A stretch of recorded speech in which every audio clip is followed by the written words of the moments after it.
میت کو قبر میں دفنانے کے بعد وہی قبر پہ کھڑے ہو کر کے اذان دینے لگتے ہیں، اللہ اکبر اللہ اکبر اشہد ان لا الہ الا اللہ، پوری اذان دینے لگتے ہیں۔ پوچھا گیا بھائی ابھی تو تم نے مردے کو دفنایا ہے، یہ مردے کو دفنا کر کے تم اذان کیوں دے رہے ہو؟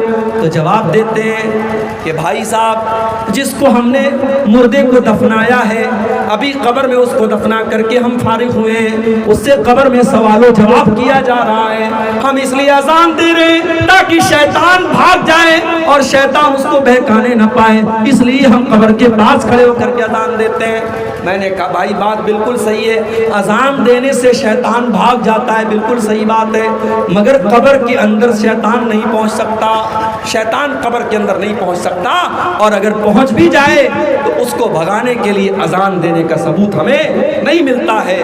تو بدعت کرنے والا ایسے ہی لاجک لگا لگا کر کے دین کے اندر نئے نئے کام نکالتا ہے، اور یاد رکھو میرے بھائی بدعتی کا کوئی عمل قیامت کے دن اس کے کام آنے والا نہیں ہے۔ میں ایک مثال دیتا ہوں آپ کو، یہ نوٹ بندی کس سن میں ہوئی تھی؟ نوٹ بندی کس سن میں ہوئی؟ یہی بھائی 2008 میں نہیں ہوئی تھی، 19 میں نا، 16 میں 2016 میں نوٹ بندی ہوئی تھی، اور اتفاق سے جس دن نوٹ بندی ہوئی تھی میرا پروگرام تھا کشن گنج۔ اب بھائی وہ 1000 کے اور 500 کے جو پرانے والے نوٹ تھے وہ چل رہے تھے۔ اب مودی جی نے اعلان کر دیا بھائی صاحب پرانے نوٹ سب بیکار ہو گئے، نوٹ بندی کا اعلان کر دیا، کہا کہ اب پرانے جتنے نوٹ ہیں ردی کے ٹکڑے بن گئے۔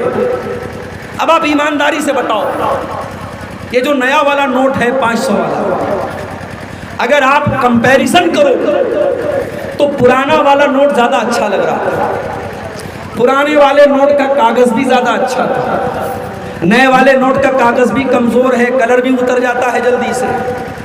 مگر اگر انڈین گورنمنٹ نے یہ اعلان کر دیا کہ اب پرانا نوٹ نہیں چلے گا تو آج آپ کے پاس 1 کروڑ روپیہ بھی اگر پرانے نوٹ والا ہے آپ اس کو مارکیٹ میں لے کے جائیں گے 100 روپے کی چیز بھی آپ کو نہیں ملے گی۔ 1 کروڑ روپے کا بھی نوٹ ہے اس کی کوئی ویلیو نہیں ہے۔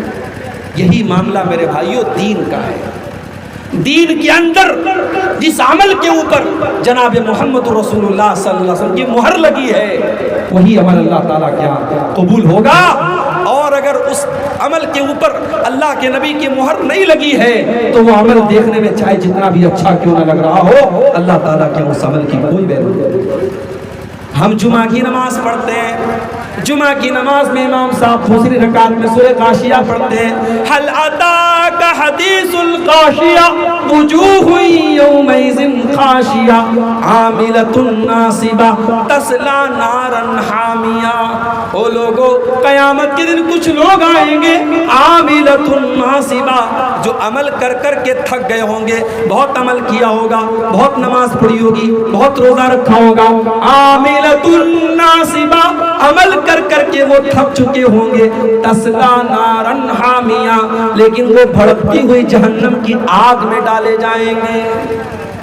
تو بدعتی کا انجام بہت برا ہے میرے بھائی، اس لیے اپنے آپ کو بدعت سے بچاؤ، دین کے اندر وہی کام کرو جس کام کے اوپر اللہ کی اور اس کے رسول کی مہر لگی ہو، اس کے علاوہ کوئی کام کرو۔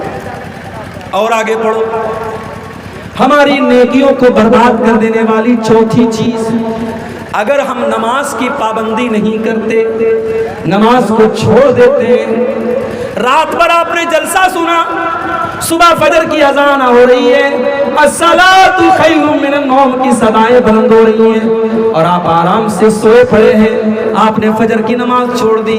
یاد رکھو میرے بھائی نماز کا چھوڑنا بھی یہ بہت بڑا گناہ ہے، اور اس سے بھی ہماری نیکیاں برباد ہو جائیں گی۔ اللہ کے نبی فرماتے ہیں اول ما یحاسب به العبد یوم القیامۃ صلاۃ، قیامت کے دن بندے سے پہلا حساب اس کی نماز کے بارے میں کیا جائے گا۔ فَإِن صلحت، اگر نماز کا معاملہ صحیح ہے، اگر نماز صحیح ہے تو سارا عمل صحیح ہے، اور اگر نماز کا معاملہ گڑبڑ ہے تو سارا معاملہ گڑبڑ ہے۔ اور ایک اور حدیث میں اللہ کے نبی نے فرمایا من ترک صلاۃ العصر فقد حبط عملہ، جس نے عصر کی نماز جان بوجھ کر کے چھوڑ دی اس کا عمل برباد ہو جائے گا۔ جب ایک ٹائم کی نماز جان بوجھ کر کے چھوڑنے والے کا عمل برباد ہو جائے گا۔